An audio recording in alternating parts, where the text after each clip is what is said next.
You got paid today. Your salary just hit your account. For a moment, it feels good. You check your balance. It's higher than it's been all month. You feel a small sense of relief, maybe even a bit of control, and then, without really noticing how it happened, 2 weeks later, you're back to checking your balance again, carefully, mentally calculating, asking the same question you always ask. Where did it all go? If that cycle feels familiar, you're not alone, because this isn't about how much you earn. It's about what you do the moment you get paid. Most people believe this about money.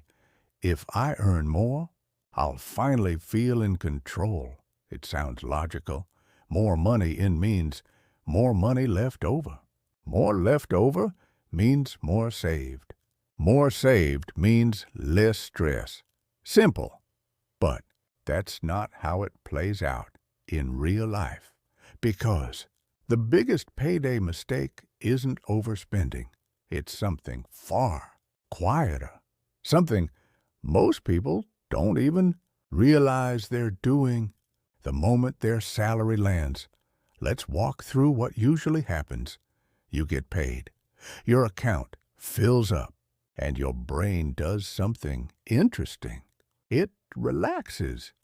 That sense of scarcity you felt at the end of last month, gone. That careful decision-making, gone. Suddenly, everything feels affordable again. So you start making small decisions. Nothing extreme. You order food instead of cooking.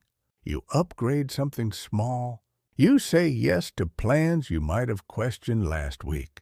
Each decision feels reasonable. But here's what's actually happening.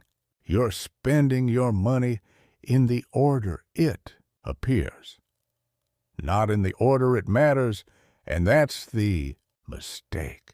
Let me explain it in a simple way. Imagine your money is a group of people lining up outside your account. Bills, rent, savings, investments, food, fun. They're all waiting. But when your salary arrives, there's no structure, no priority system. So whoever gets there first gets paid first. And guess who always shows up early? Convenience, impulse, comfort. The things that feel good in the moment, not the things that build your future. This is why people can earn a decent income and still feel constantly broke, because it's not about how much you earn, it's about what gets paid. First, there's actually a psychological reason for this. It's called mental accounting.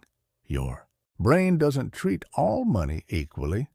Money at the start of the month feels different from money at the end. At the start, it feels abundant, flexible, safe to spend. At the end, it feels scarce, restricted, stressful.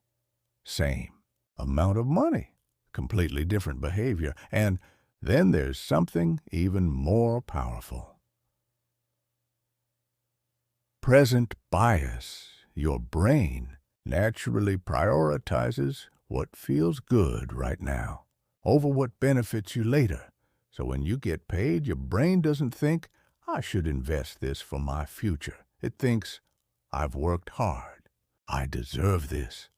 And that feeling is incredibly persuasive. So what happens? You spend first, then you save what's left. But here's the problem. There's almost never anything left. Let's look at a simple example. You earn $2,000. A month, you plan to save $300. Sounds reasonable, but instead, you spend freely at the start of the month. Small things, nothing dramatic, and by the time you get to week 3, that $300 you meant to save, it's already gone. Not in one big purchase, but in 20 small ones. Now flip the order. Same $2,000 income. But this time, the moment you get paid, $300 disappears instantly into savings or investments before you touch anything else. Now you're living on $1,700. Not because you earned less, but because you removed the decision. And something interesting happens. You adapt. Your brain recalibrates what's normal. You still live your life. You still spend. But now, saving isn't something you try to do. It's something that already happened. Here's the deeper truth most people never realize. Wealth isn't built by big decisions. It's built by default settings. The systems you put in place before your emotions get involved, because once your brain starts negotiating, it almost always negotiates against your future. Think about it like this. If saving depends on motivation, it will fail. If saving depends on discipline, it will eventually slip. But if saving happens automatically, it becomes effortless. The people who build wealth aren't more disciplined. They've just removed the decision. They've made sure their future gets paid before their present gets a say. Practical takeaway. So what do you actually do? It's simpler than most people expect, but it has to happen at the right moment. Step 1. Pay yourself first. The moment your salary hits your account, a portion of it should leave immediately, not later.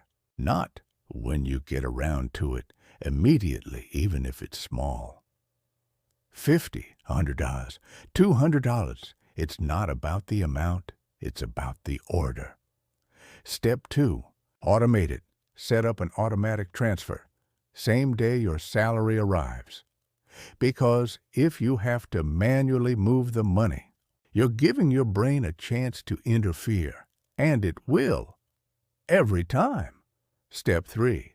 Build your life around what's left, not the other way around. This is where most people get it backwards. They try to save what's left after living their life. But wealth is built by living your life after saving. And finally, Step 4. Don't wait for a higher income. This works at any level. Because if you can't manage $1,500, you won't magically manage $3,000. The habit doesn't come from the amount. It comes from the system. You don't stay broke because you don't earn enough. You stay broke because of what happens the moment you get paid.